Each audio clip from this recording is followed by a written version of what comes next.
Hey, y'all, welcome to another episode of Horror Flicks and Chill. I am your host, Alex Arson, and today we're talking about The People Under the Stairs from 1991. Director Wes Craven, starring Brandon Adams, Wendy Roby, and Everett McGill, Ving Rhames, Kelly Jo Minter, and this was also her second horror movie, Kelly Jo Minter. She was in Nightmare on Elm Street Part 5, actually. She was the best friend in Part 5. Um, this is about a kid who breaks into a house occupied by a brother and sister duo, and their stolen children are in the house. They're the people that are under the stairs there. So now he must fight for his life to get out of there. Good girls do. You getting them out soon? By tomorrow midnight. Damn buckshot. Wes Craven said in a 1991 Fangoria interview, "It's an extraordinary situation involving an awful family that shouldn't exist, but unfortunately they do exist. In my research, I find that the characters, Mommy and Daddy, are over-the-top, cartoonish versions of Ronald and Nancy Reagan. The characters are basically satirical capitalists. They will do anything that they can to basically get what they want, and they will literally eat anyone to survive." And so Wes Craven had hired Wendy Roby and Everett McGill because they had played a mommy and daddy character, the mommy and daddy character in this movie. But he had hired them because they were a couple before on the show Twin Peaks back in the 90s. And this would end up being Wendy Roby's film debut. And you would see Wendy Roby again in a Wes Craven flick in the movie Vampire in Brooklyn. She's the one that gets possessed in a way, or is under Maximilian's spell, basically, when he's when he's trying to find a way to get out of the police station, when he was in disguise as one of the Goomba, Italian mob guys that got arrested by Angela Bassett's character. She creates a distraction and tries to attack a cop. And so that's another cameo from Wes Craven's one of Wes Craven's favorite actors there, Wendy Roby. You know your mama got a cancer in her she can't afford to have taken out? Leroy! Yeah, the thing any doctor could take out just like that, but you ain't got no money, and you ain't gonna have no money unless you little snot. Don't touch me. Don't touch me. You listen up, you little punk. Listen up.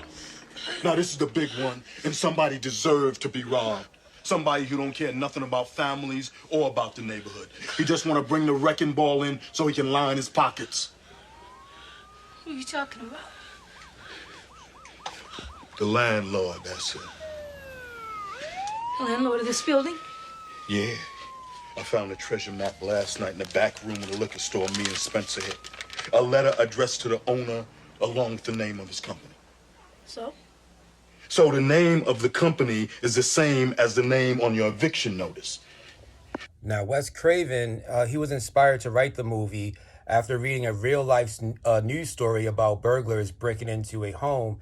And when the cops showed up, the burglars were gone, but they had discovered locked doors with kids, and they were making a lot of noises behind closed doors. So the children had been locked up inside the rooms for a very long time. They were forbidden to go outside. And so that's another thing with Wes Craven. He's always inspired to bring in a little bit of truth into his movies. So Serpent in the Rainbow, that's based off of true events and things like that. Well, inspired by true stuff, but Voodoo and Haiti. And then with Nightmare on Elm Street, Freddy Krueger was inspired by an old homeless person that was walking around. He had like a hat, and he was in the alleyway, and Wes Craven was a kid, him and his brother, and they happened to look down at the guy, and he looked up and really terrified him as a kid. And I think if I'm not mistaken, I think he basically had, closed the windows and, locked the window and everything, and then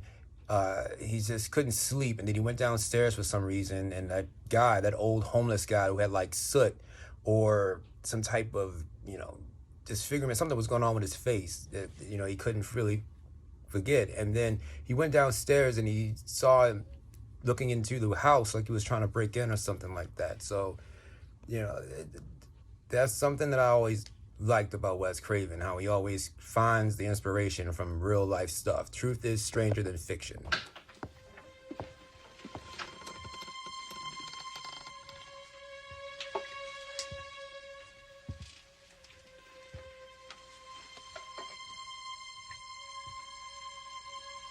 You didn't lick this, did you? No, ma'am. Stand up.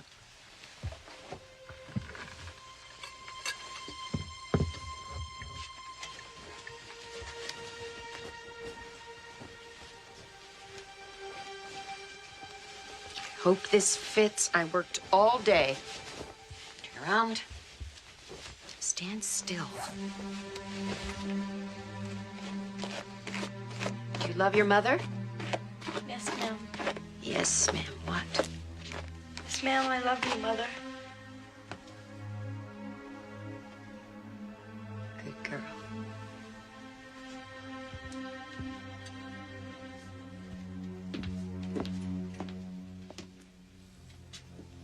Where's your fork?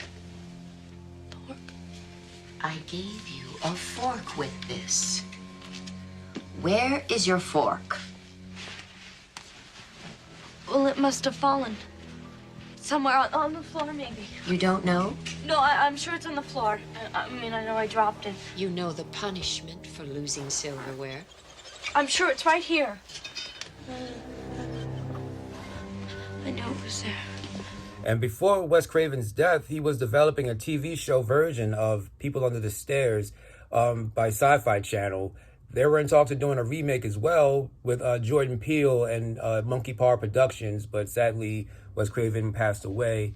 And so they're still developing a People Under the Stairs remake or reimagining that should be coming out pretty soon here from 2004, maybe 2005. So be on the lookout for that, and we'll see how well that does. It's just, this one is a very cult classic film here, and I always love how Wes Craven was a little bit more inclusive in his horror films, you know, with him coming back for Nightmare on Elm Street 3, The Dream Warriors. We had Kincaid, who was a big inspiration, a big influence for why I have this show here, you know, because we had a character that was strong and wasn't afraid. Well, I mean, he was naturally afraid like everyone else, but he had that strength, and as he became a dream warrior, that was his strength. And so to have a character that was strong and determined, vulnerable but strong and determined to survive.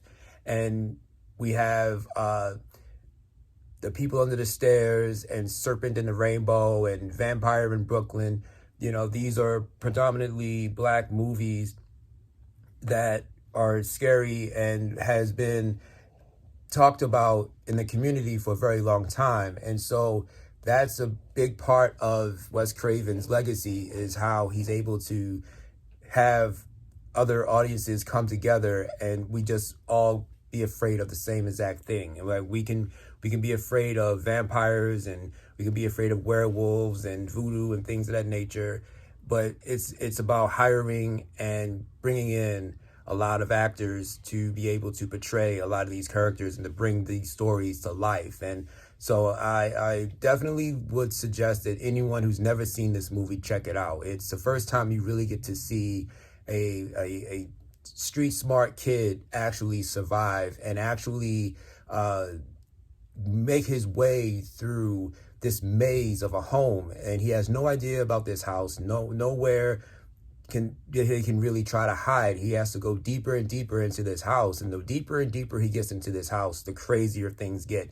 But he's so determined to make it out, and when he does make it out, he decides to want to come back and save everyone else that's stuck in there, all the children. So, you know, the kid is basically on his own, you know, and the only one that he can depend on is himself. But there's other kids that he can rely on that can help him get out of there. But it's a kid-centric movie, and you don't have too many of those type of movies. You know, there's nothing quite like The People Under the Stairs. It's so different and unique and still creepy and spooky at the same time. And I think that if you've never seen this one before, you should definitely check it out. It's one of Wes Craven's final works. It's definitely up there in my top 5 as far as Wes Craven's, you know, horror movies. You know, Nightmare on Elm Street, People Under the Stairs, Vampire in Brooklyn, Serpent in the Rainbow, and let's see, Scream, of course. Definitely. That's in my top 5 for sure of Wes Craven movies. Let me know in the comments below what are your top 5 favorite Wes Craven movies. Thanks for watching.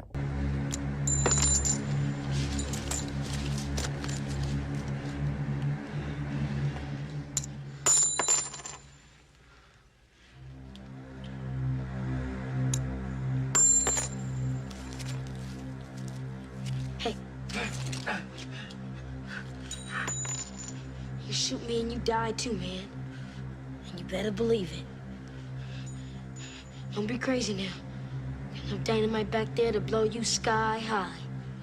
Not the best place to store it, in my opinion. But there it was. And just put the gun down. Put the gun down. I don't want to kill you. But I will, because I don't like you much anyway.